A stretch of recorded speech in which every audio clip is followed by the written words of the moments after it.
उच्च न्यायालयात मात्र ते प्रतिज्ञा लेखावर सांगणे भाग असते. भारतीय न्यायदान पद्धतीवर इंग्रजी न्यायदान पद्धतीचा ठसा उमटलेला असून त्यानुसारच भारतात स्वतःची बाजू सिद्ध करण्याची जबाबदारी कायद्याने त्या पक्षकारांवर सोपविलेली आहे. खटला चालू असताना न्यायाधीश तटस्थपणाची भूमिका बजावित असतो. त्यामुळे विवाद प्रतिपादन हे कोणत्याही खटल्याचे अत्यंत महत्त्वाचे अंग ठरते.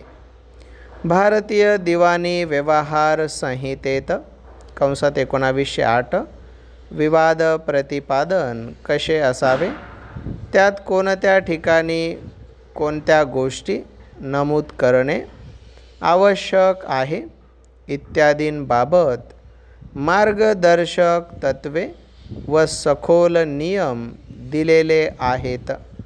उदाहरणार्थ, वादीस कोणती दाद पाहिजे, ती कोणाविरुद्ध पाहिजे, ती मिळविण्याचा अधिकार त्याला पोहोचतो का, हे थोडक्यात मुद्देसूद व निश्चितपणे मांडावे लागते.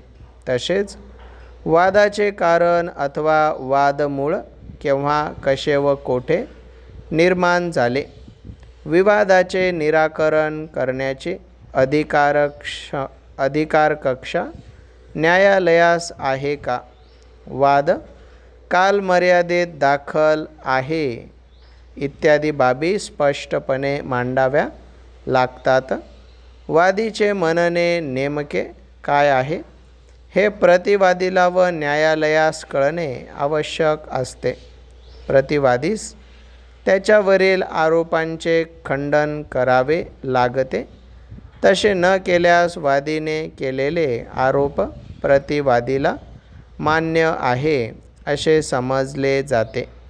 न्यायालयीन कामकाजाच्या भाषेत वादीतर्फे दिल्या जाणाऱ्या विवाद प्रतिपादनास फिर्याद किंवा वादपत्र व प्रतिवादीतर्फे दिल्या जाणाऱ्या विवाद प्रतिपादनास कैफियत किंवा प्रतिवाद लेख रिटन स्टेटमेंट असे म्हटले जाते.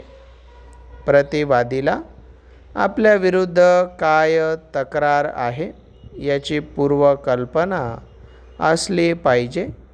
वादीने केलेल्या तक्रारीचे पूर्ण खंडन करण्याची संधी त्यास मिळाली पाहिजे व खटल्याचे कामकाज सुरू झाल्यावर अनपेक्षितपणे त्याला तक्रारीला तोंड द्यावे लागू नये या उद्देशाने वादीकडून लेखी विवाद प्रतिपादन घेतले जाते. त्याचप्रमाणे वादीने केलेली तक्रार प्रतिवादीस अंशतः व पूर्णतः अमान्य आहे काय, तक्रारीविरुद्ध त्याचा बचाव काय आहे वगैरे वादीस माहीत व्हावे म्हणून प्रतिवादीसही त्याची बाजू लेखी स्वरूपात मांडावी लागते. वादीने एकदा केलेल्या विवाद प्रतिपादनात त्याला फेरफार करता येत नाहीत. अशा फेरफारास प्रतिवादी हरकत घेऊ शकतो, परंतु न्यायालयाच्या परवानगीने हे फेरफार करता येतात. तसे वादीने जे विवाद प्रतिपादन केले असेल त्यास अनुलक्षूनच पुरावा द्यावा लागतो. प्रतिपादन न केलेल्या बाबींबाबत पुरावा देण्याची मुभा नसते. विवाद प्रतिपादनात घेतलेल्या पवित्र्यानुसारच पक्षकारांना वागावे लागते. दाव्यामध्ये जे वादमूळ सांगितलेले असते व त्या वादमुळामुळे जे अधिकार वादीला प्राप्त झालेले असतात त्या सर्व अधिकारांचं व त्यामधून मिळणाऱ्या हक्कांचा समावेश विवाद प्रतिपादनात होणे आवश्यक असते. त्या वादमुळातून उत्पन्न होणाऱ्या काही हक्कांचा समावेश विवाद प्रतिपादनात केला नाही तर ते हक्क दुसरा दावा करून त्या वादीस मागता येत नाहीत.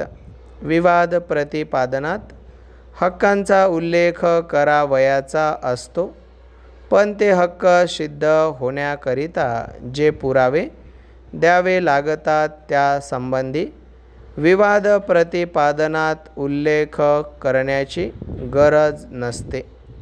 तपशीलही द्यावा लागत नाही. परंतु या नियमाला अपवाद असा आहे की जर एखाद्या बाजूचे म्हणणे असेल की त्याची फसवणूक झाली आहे अथवा त्यावर जबरदस्ती केली होती, तर मात्र त्या फसवणुकीचा अथवा जबरदस्तीचा पूर्ण तपशील विवाद प्रतिपादनात पक्षकारांमध्ये कोणी अज्ञान असल्यास त्याच्या हितास बाध येत नाही ना याचा विचार करून तडजोड योग्य वाटत असल्यास न्यायालय ती मंजूर करून त्याप्रमाणे हुकूमनामा करते. ज्याच्या बाजूने निकाल होईल त्याचा न्यायालयीन खर्च विरुद्ध पक्षाने भरून द्यावा असा सर्वसाधारण नियम आहे. दाव्याची परिस्थिती व पुराव्याचे स्वरूप लक्षात घेऊन ज्या त्या पक्षाने आपापला खर्च सोसावा असा हुकूमही न्यायालय देऊ शकते.